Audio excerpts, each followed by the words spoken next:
Welcome to Buckets. My name is Matt Moore. I'm the senior NBA writer for the Action Network, and this is Buckets, your daily NBA betting podcast. Well, once the season starts. Well, for right now, we're still rolling along in the offseason. Hanging out with the future Jays. I got Jim Turvey from Roto Grinders. I got Joseph Dellera from the Catch That podcast. They're going to help me out with some futures looks tonight. We're going to talk about Alperen Sengun and his performance in Eurobasket and how we should approach betting this Houston Rockets team that could be the biggest threat to the Thunder in the Western Conference. We'll try and look at and find some angles to build off of that and get our general sense of where the Rockets stand in the Western Conference arms race. We'll also talk about a little bit of NBA Cup. I want to get into that and kind of talk about breaking down some of the angles on this and like general stratagems for the NBA Cup, because we are in fact 2 months away from the NBA Cup. So good time to get in on futures, get a lay of the land. We'll talk about strategy and kind of whether or not now is the time to be betting on the Cup or not. We'll also talk about Bilal Coulibaly, because this is a podcast for absolute sickos,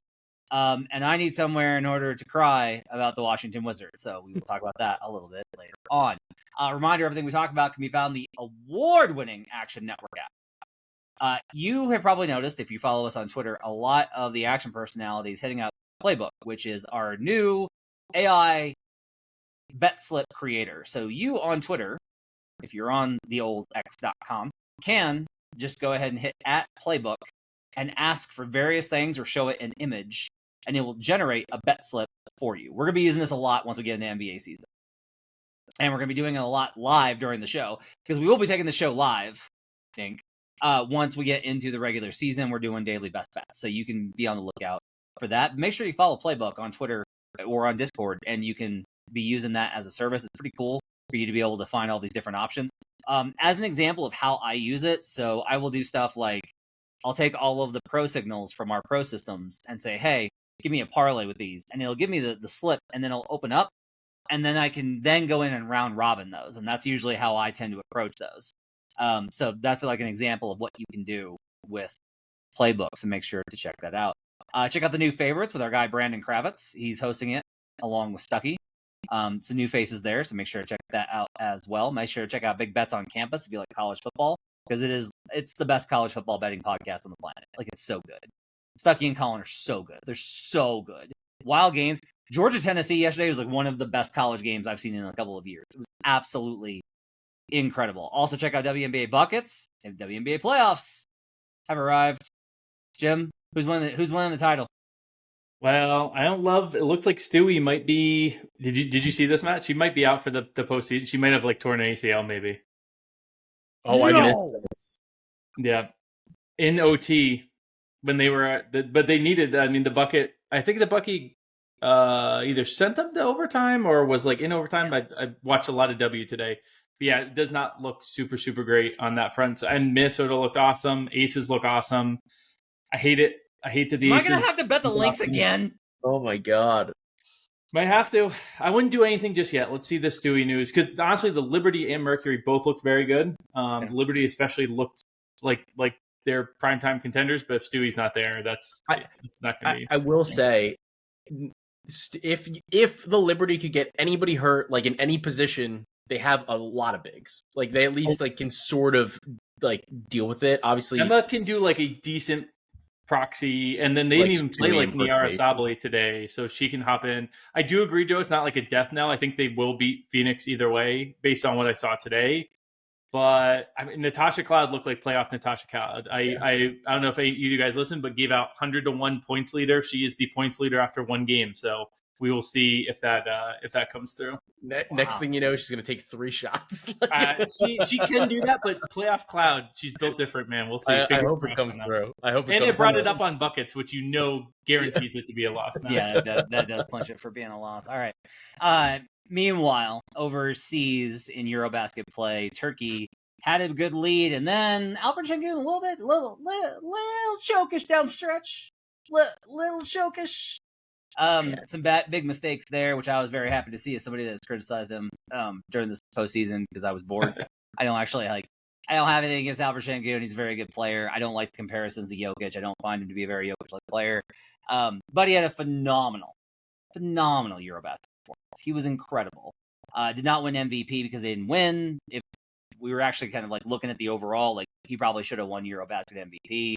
that instead goes. Did Schroeder win or did Wagner win, Joe? Schroeder. Yeah. So Schroeder wins FIBA and Eurobasket MVP. Dog. If he slips on, this is not for this betting podcast. However, I will just say this: if he slips onto a title team, his resume is going to be Hall wild. of Fame. Is that what you're saying? It's better than Melo's. So it's funny that you bring this up because Brian and I just did a live show, like kind of recapping Eurobasket, and we were like, why have the Orlando Magic not just tried to bring in Dennis Schroeder? I think he'd be a great fit, and he's literally teammates with two of the players on this German team that we see. It just works. Yeah, like bring him in. What are you doing? He's squallering with the Kings. I think that's probably part of it. Is like they probably asked, and those guys have been like, "No, I love Dennis. I love playing with Dennis for a month and a half. Love that every other year. Great, it's really great hanging out with Dennis for a month in July." Yeah, it's so funny because they have a glaring need for a point guard, and they bring in Tyus Jones, which is like fine, but like, come on. Yeah, but also it's just like the NBA is not that. Like, they're different. They're different. I've been very adamant about this point that I don't like it. Like some guys will actually say in their analysis, well, when the defense like hits another level, and I'm like, that's not really fair. Like it's genuinely not really fair to Eurobasket because it's just like, look, these guys are going harder than a lot of NBA guys are going to go in January. Yeah. Well, it's the defense is just different too. Like you can just park your ass in the paint. Yeah, it's fine.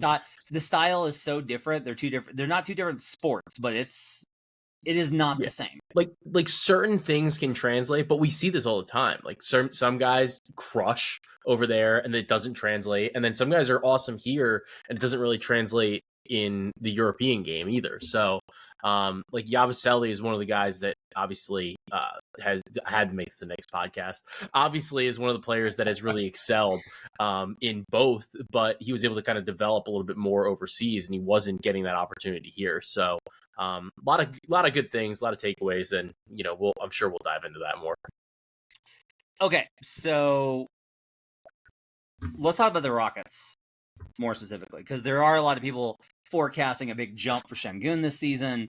That like this is him arriving, like he is going to be like a premier. Like there's folks that are like he could be a top 10 player in the league, those kind of things. Back in June, when the market first opened on June 29th for next season, that I've got odds for the West. This is obviously this is after the KD trade. This is on June 29th. The Rockets were plus 500. The lowest price was plus 450. The best price was plus 525. This is to win the West? To win the West. Since then, it has basically not moved. So you can tell that there has not been a lot of action to move Houston, at least as far as to win the Western Conference. They are currently, the best price is plus 550. You can find that in a spot. Lowest price is still plus 450. So the market on the Rockets to win the Western Conference effectively has not moved. If we look at the Southwest and their division odds, they are significant favorites. Like this is going to be one that like I'm not going to have any choice but to go against them because they're such heavy favorites, and it's just like there's too much uncertainty in the league in general. Shortest price is minus 335. There's a minus 475. That's as thick as it gets for them to win the division. So, Joe, I'll kind of ask you, like, first, when you look at a Eurobasket performance like Alperen Şengün was able to pull off here, does it move you in liking Houston more? It's obviously so far not affecting any sort of like, I wouldn't expect Eurobasket to move the U.S. market. Like, who is going to watch Eurobasket and be like, because Alperen Şengün kicked ass, I'm betting the Rockets to win the Western Conference 9 months from now. Like, that's not going to happen. No. Right. But based off of like this performance in Eurobasket, does it make you like Houston more, or how does it move you as far as evaluating future markets for the Rockets. I mean, I think the only thing that it really showed me was that Şengün could kind of hang with, like Jokic. Like they played basically head to head in one of the games between Serbia and Turkey, and he was fine. Like he could defend Jokic, but also they have different defensive rules, so it's a little bit different from that, right? So I think maybe the defense could hold up a little bit, but at the end of the day, the issues with Şengün's game that I think are not like surprising. He can't really score off the dribble that well. He's not creating like from the top of the key. He did shoot a couple threes, which was surprising, but it's also shorter 3-point line. And like he's not somebody that can create off the dribble for himself. And that's something that, when you look at this Rockets team, you bring in Kevin Durant, you move out Jalen Green. That's obviously a plus decision. That's a plus move. But at the end of the day, the rest of the team is still pretty much the same. So I don't, we'll have to see how Şengün can play off of Durant. I would imagine it's fine. But like this performance wasn't anything incredible that I would think, that should affect, the NBA market. I do think it's good reps. I think it's good that they play ball. Like it's not like he was just sitting on his ass all summer. This is like high level basketball. Keeps your mind sharp, made him be the number one player on a team, which I think is important because sometimes you need those reps, but it doesn't move the needle for me in terms of whether this Rockets team is going to be good or not. I think a lot of that's really just going to have to do with not even as much Şengün. It's going to be more about Amen Thompson and Kevin Durant and like how do these guys intertwine with each other, and is this a winning formula? That's what I think matters more with this Rockets team. Jim, let's kind of talk about what the upside of this Rockets team is. So here's a question that I've kind of had in my mind about them. If they get off to a super hot start, let's say that they start off like they're better than the Thunder to start the season, right? They'll take money. Like somebody will be like, oh, let's get on the Rockets because they look really, really, really good. The problem is always like, how do you sustain that over a 7-month period? Like that's one of the problems. And like OKC was still soft last year, and Cleveland was still soft last year. I'm never really going to get over that we gave out on this show 60-1 for the Cavs to win the title, and they had the number 1 seed in the Eastern Conference, and the Celtics went out like they did, and we still didn't get even in a position to hedge that. But that's another story for another time. Trying to look at like what the upside of Houston is difficult for me because it's like I can't see a ceiling where I will ever at any point in the season be like they're better than OKC. Like I can't see that. That doesn't mean they can't beat OKC in a series. It's just like, what are they going to have to do in order for me to believe that? And in relation, how much would the market have to be behind for me to find value in betting into them? So trying to find like an angle for me to want to bet them is very difficult because it does feel like they weren't that good last year, but they were still the 2 seed. And now they added Durant, which addresses their primary need, but there's still like a lot of questions. They still went out in the first round. I have like a really hard time trying to peg like what's a ceiling for them in terms of future contention, whether it's title, West, whatever, because the division stuff is basically, they should be a better team than all these other teams, but variability and how good the other squads could be could give them value. But it's not like I'm like, oh, I really want to fade Houston. I'm not like, oh, I think they're going to way underperform. I don't expect that, even though my numbers are kind of like, that might happen. I'm like, I don't believe you, numbers. What do you think is like the upside ceiling of the Houston Rockets this season? No, I mean, I agree with you. Basically, every single word you just said is kind of how I'm feeling about them this year, where it's going to be very hard to get on them from a ceiling perspective because not only the Thunder, unless things go kind of awry in Denver, I don't think I'm really going to see a world in which I think that Houston's ceiling is higher than Denver's ceiling, to be honest. Denver is the team out west that if I think it's really hard to go back to back in the modern NBA, I do think that. So I think that, the market's probably a little bit short on the Thunder or a little high on the Thunder, however you want to frame that. It's the Nuggets that are very much the next in line, and probably the Wolves after that. There's not really a lot of great ways to go about attacking this Rockets team. I will say, our favorite here that we love those team specials that you can find out there. And I think there is one that's vaguely interesting because I think, kicked around a couple names. I do think the name that if this person takes the real leap, then maybe that is the way the ceiling arrives for Houston and kind of wins us over, as a couple of skeptics here on this podcast. And that's Amen Thompson, obviously. So one of the team specials out there is Amen Thompson to score 18 points a game and the Rockets to win the title at 30-1. And I think that if you're a Rockets fan, you should definitely play that one. That's I think of all the team specials, I think that's the most fun to root for. It's your, young star making another leap and your team winning the title. That's literally the dream. I would definitely make that bet. But if you were someone who kind of, I want to play the Nuggets some way. I want to play the Thunder some way. I want to, find ways to have all these different, ways to get on the team. Last year, this was the way I bet the one that had Hartenstein 8 points, 8 rebounds, and Thunder win the title. That was one of my favorite bets of the whole year, and it paid out perfectly. And it was a way to get a longer number on a Thunder team that was really good. I think this could be that approach this year if you want to be on the Thunder. And I think even if you aren't as high on the Thunder, I still think this is an interesting one. Jalen Green out the door, Kevin Durant in the door. So I think a lot of people see Kevin Durant, they're like, Amen Thompson, is he really going to score more with Durant in the door? Jalen Green's a very high usage, very high scoring player that was right next to him. And like you said, Matt, a lot of the other pieces are the same. We're only looking for a 4-point per game jump from Amen Thompson. A player his age, that's not really that much of an ask. He only took 10 field goal attempts a game last season.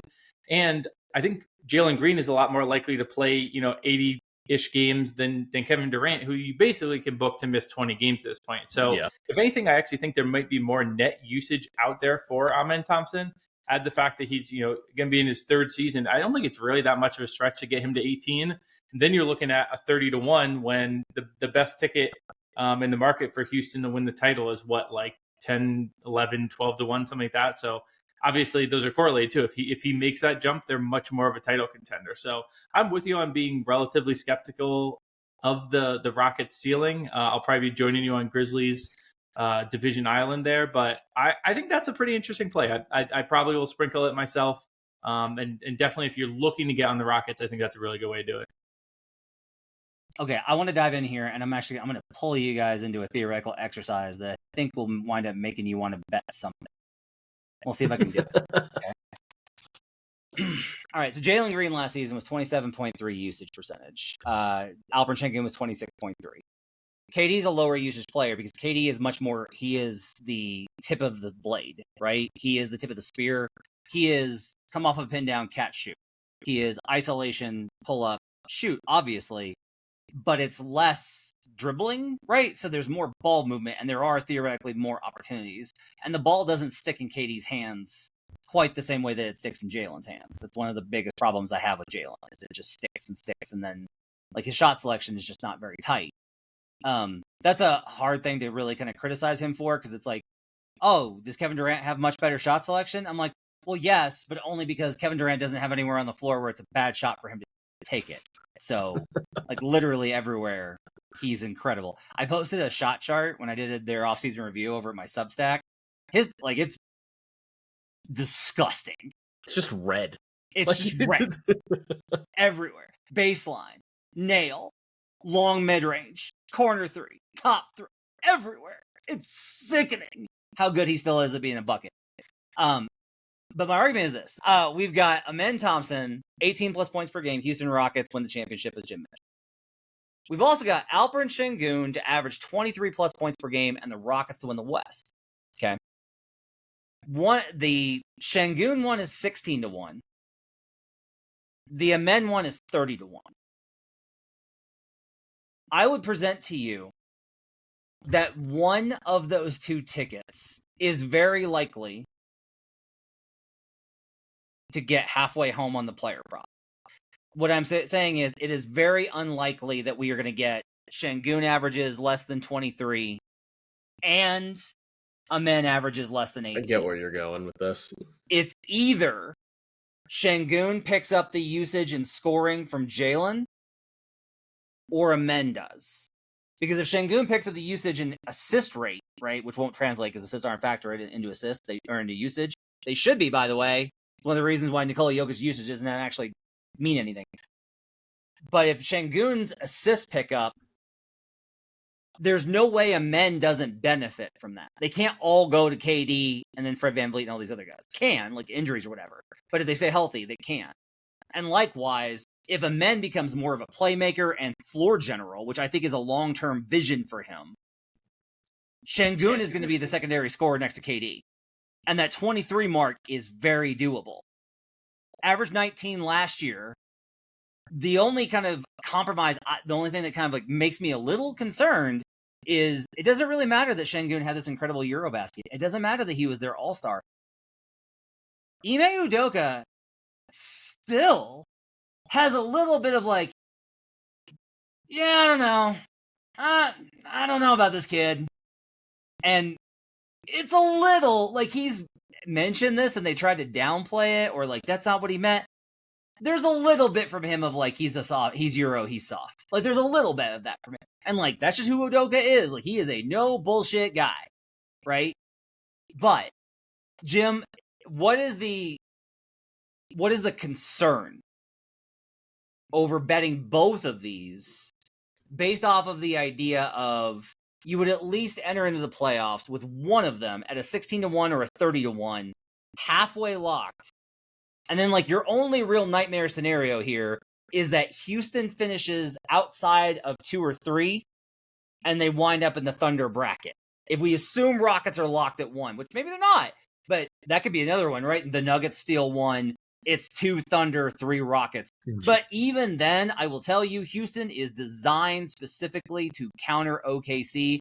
These franchises hate each other. It's not the worst matchup. I genuinely think there might be some value here in betting a half unit on both. Yeah, I'm torn because I can see very much the case for Şengün splitting the ticket, and I like getting the Western Conference instead of the finals because again, you and I are both still skeptical of the ceiling.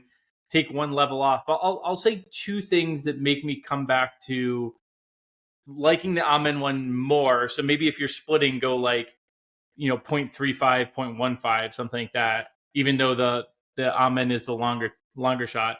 One, if they're getting out of the Western Conference, if they have reached that ceiling, then I think that they can win the title. And then at that point, the Eastern Conference still doesn't really scare me all that much, to be honest. So I don't mind it from that. It's like if they're winning the West, they're very live to win the title and would probably be favored in the finals. And the other thing is, like you said, they would be a 4-point jump for both of them. I think the fact that Thompson is younger with with the ability to go up more in minutes and a coach and he is the franchise piece going forward. I think from top to bottom, he is the one who has that kind of ceiling. I do think that when I look at it, I see the ability for Amen Thompson to add 4 points per game to his last season, and it's just lower too. 18 is lower than 23. It's easier to get to. So I lean towards Amen pretty handily of the two, I think. I don't even think it's really like a true adding 4 points per game to his total either, because as a starter, he averaged 16 per game. That's a great point. So like we're really looking at like a 2. I think we're looking it's closer to 2. Granted, he became a starter because there were different injuries, whatever. But I think that now he's just a starter. Like he just has earned it. Oh, definitely. And so like I don't even think it's as big of a jump. Whereas with Şengün, I do wonder because of what his style of play is. Like, is he maxed out? Like, is this just what he is? You know what I mean? Like, I get that he's young. I know that he was like, he made an all-star team, whatever. But like, I don't know. Like, I don't see him. Like, I didn't see anything in Eurobasket where I go, that's new. Like, it looks the same, just against different competition, where he's getting more usage and looked at as like their guy. Whereas here, I don't think he's just not the guy in Houston. He's not their guy. I'll pull back on that a little bit. The 3-point shot that he absolutely murdered Nikola Jokic with matters. True. Yeah, but I mean, he still shot like last season and the year before. He's shooting like 1.2, 1.3 a game. It just doesn't make him. He shoots like 22%. Yeah. So like it's a shorter shot in Euro. So like maybe he's a little bit more comfortable with that one, but like he would need to shoot like 5 threes a game for it to be like a discernible jump for him to say like, okay, like that's real, like that's a new thing. I don't think him shooting, what is he going to shoot, 2 and maybe make He's not going to make one a game. He's not going to shoot 50%. He's going to have to get up at least 3 to make one, and then it's not even bumping his stats up enough. I don't feel like there's enough room for that for Şengün to get to 23. Okay. Well, I think I still disagree. I think that this is very much there's 2 different paths here. Look, I like Amen better as a player. I think Amen is I think he's going to be their best player on the team in 3 years. That's what I think of Amen Thompson.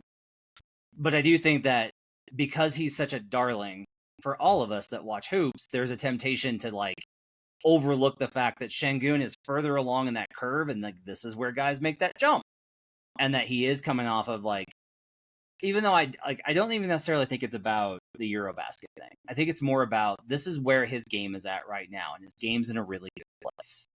Yeah. And with Amen, it's development isn't linear, progression isn't linear, and there's a very good chance that Amen's role on this team is very different than what we would hope and want it to be, just because it's if Udoka's I have Fred VanVleet, I have Kevin Durant, I have Alperen Şengün, we got Dorian Finney-Smith. I need you to manage the floor and play defense.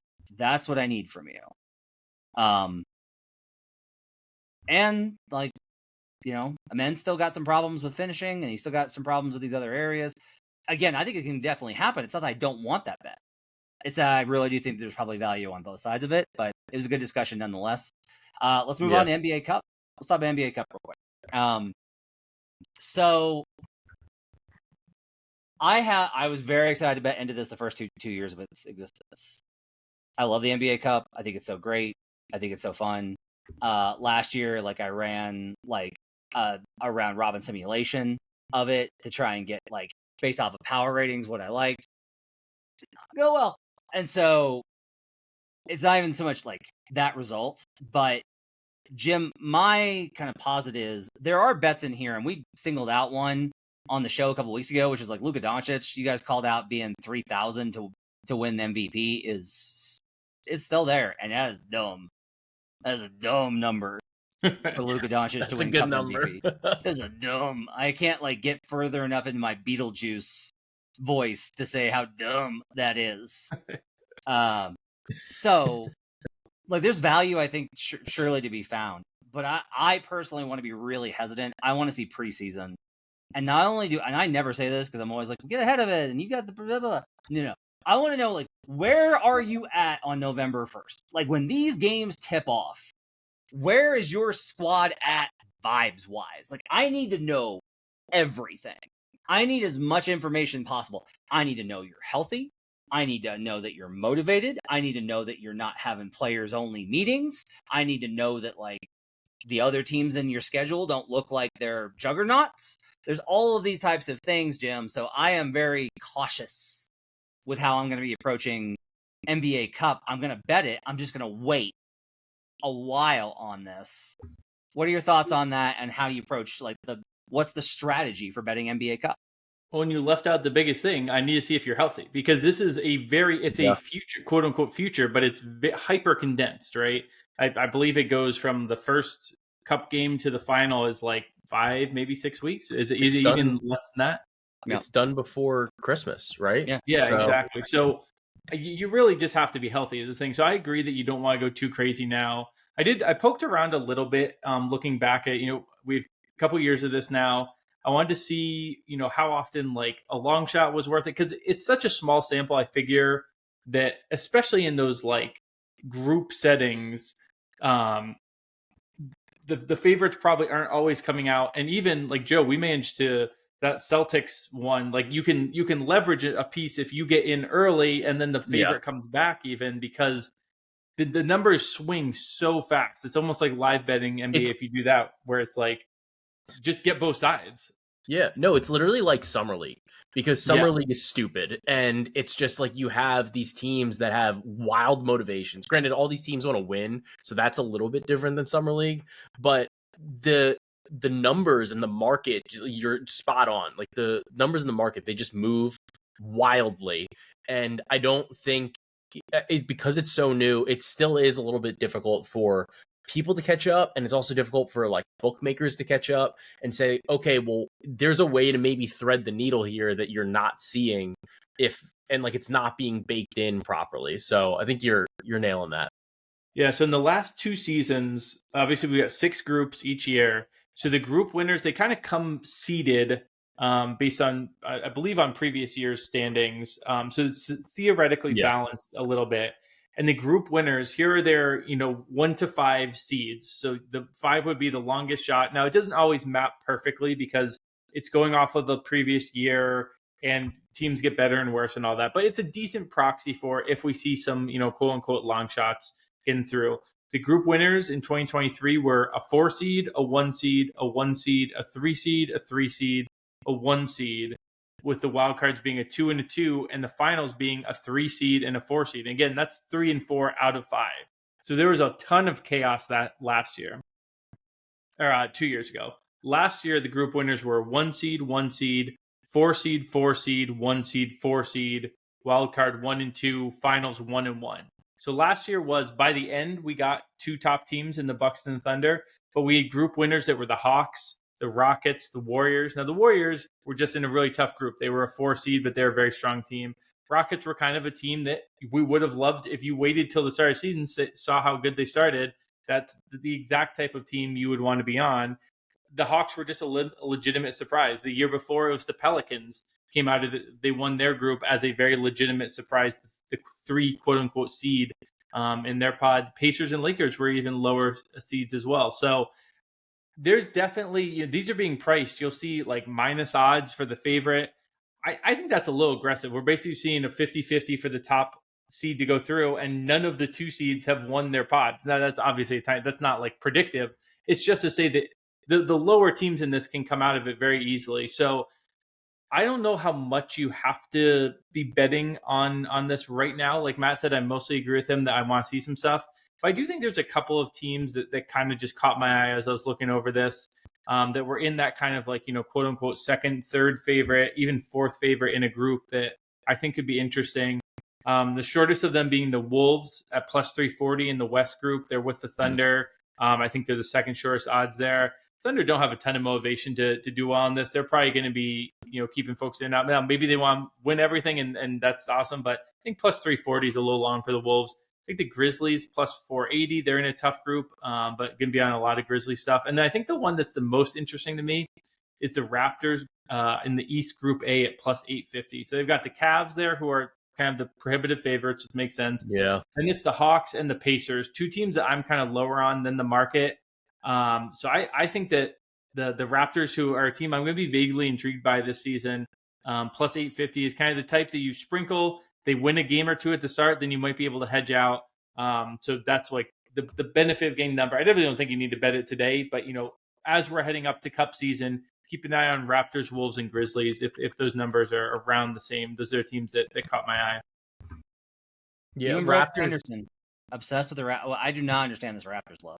I will never. I do not understand. Their starting 5 is a legitimate starting 5, and their bench had the second best defense basically down the stretch last season. Yeah, I mean, I went on Locked On Raptors to defend my disdain for them, and came away being like, you know what, they might be okay. Like, you're right about the starting 5 thing.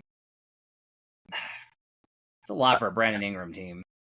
But Brandon Ingram's like a play-in tournament type player. Is he? You're just like he's a nothing player. Is he? That they do start against the Cavs. That's the first game of the group. That's interesting. So I do think, like, if you are gonna bet it, you probably need to bet it before that game because they have to beat. Yeah. I mean, they don't have to, but no Darius Garland. Yeah. No Max Strus. Yep. Like, that's the game. It actually, I think it works out for your cap, whether it was intentional or not. But like, but to have it be that first game, yeah, like it does, because that's the huge the moon with the money line basically, and then you can have an instant hedge if it hits, and if not, it was a plus 850. Yeah. How could you betray your Hawks like this?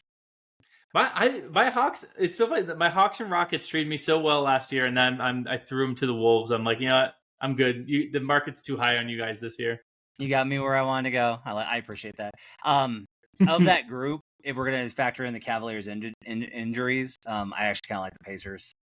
Running back, like Andrew Nembhard, Pascal Siakam, Siakam, Cup MVP. I was looking at like Pacers all unders for a bit, and now I'm really nervous that they're just gonna like be good again. But Halliburton's the on-off stuff is so. I think he's so good that that's the thing. I don't know. That seems rough. The one thing I'll say about here's the thing I'll say about that. Because I deal a lot with this with Jokic, the king of oh my God, what happened to your team. I think there is a mental and basketball impact when you play a certain way with a marquee star on the floor, and you play so much of that with him because it's 35 minutes a night. Yeah. And the coaching staff legitimately doesn't focus on those other minutes because they're like, we'll just survive them. Yeah. We'll figure out those 13 minutes. Yeah. And I do think that if you don't play with that guy at all, then you develop different stuff. So even though I'm big on the on-off, to me is less of an indicator of how good you are, and it's more an indication of how well do you function. And if the answer is but they didn't function at all when they didn't have Tyrese Halliburton, it's because they were built to function with Tyrese Halliburton. Yeah, I think that's really smart and makes me higher on the Pacers just in that breakdown. Yeah, I do wonder, looking at that group though, if you, I don't know, I don't think that group's particularly good. I think that's the group that got smacked with weird injuries and stuff like that to make this so not as good of a group. Yeah, where maybe you just want the Cavs. And the number, it's plus 125, but I do think if we're I don't like this analysis because I do everything based off of teams, right? I don't like player-based analysis, but who's the best player in this group? It's Donovan Mitchell. Who's the second best player in this group? Kevin Miller. Brandon Ingram. Well, okay. PJ McConnell. let's take this all the way for those listening. I guess Pascal Siakam's up there. Strolling. Scotty Barnes is 150 to 1. Brandon Ingram is 300 to 1. Is Brandon Ingram better than Trae Young, Jim? That's a really good question. I don't think he is, but no, I think he's better than Matt thinks he is. He's better than I think he is. It's just he's very much not my type of player, not going to admit. Yeah. Right. Okay. Joe, when you look at this, what's your favorite angle for the NBA Cup? I do like to try to snipe a longer shot here. The group that I think is most interesting that I really am gonna be excited to watch is Group C, which has the Nuggets, the Rockets, the Warriors, the Spurs, and the Blazers. I want it when I looked at the NBA Cup before the groups came out, I was like, I don't think I'm gonna want to bet the Blazers. Well, now they're in this group of absolute death. But because I think the rest of the group is so good, I think there might be an opportunity where even if we bet the Blazers, I get that they could maybe get beat up on, which is the concern. But at 20 to 1 to win the group, I don't know if it's that crazy because you could have a lot of these other teams beat each other. I don't think the team that emerges will be whatever is 4-0. I think the team that emerges could very well be 2-2. I think there is going to be some optionality here. I think that there is going to be, maybe some funky tiebreakers or something like that. So Portland plays a lot of defense. And if we look at those groups, Golden State's a little bit older. Denver, you never know what the health is of Jamal Murray. Hopefully he's healthy. They have some new pieces coming in, coming out. I think Denver's really good, but Houston, obviously new personnel. And the Spurs, you have no idea how healthy Wemby is going to be coming off of, last season, in the way last season ended. So I think 20 to 1 is fun. I think it's interesting. I think that's an angle. And then again, Luka at 30 to 1 is insane to me. I just think that he is one of those dudes where we've seen it, where he can just dominate this group in particular that he's in with the Lakers, the Clippers, the Grizzlies, the Mavs, and the Pelicans. Mavericks got a ton of injuries.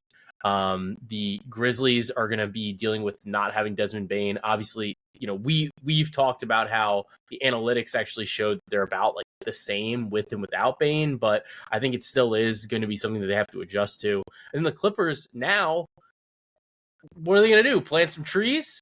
Like they got some issues. They got a ton of things going on. I don't know if I would want anything to do with that Clippers team or betting on them. I don't know what the vibes are going to be like. I want no part of them. So I think that the Lakers are probably at a pretty good number here, even to win the group at plus 175, I think is the best number on them. There's a plus 235 out there in the market to win this group. So they're actually not the favorite with that number. I think this is a good spot to back the Lakers, and then Luka as MVP is just kind of the natural escalation of that. So I said I don't want to bet it, and I'm gonna hold off. I'm gonna be disciplined here and try and wait. I will say, I think if you're from a strategy standpoint, what you really want to do is you want to try and find who's the favorite in the group that doesn't want to win. That's like, we don't have time for this nonsense. We're trying to win a championship. Because like that's a thing. I will legitimately tell you, if you're curious about how the players approach it, this is the approach. They don't care until the last week. They just play the games, the regular season games. They're working on their stuff. They're trying to be the best team they can.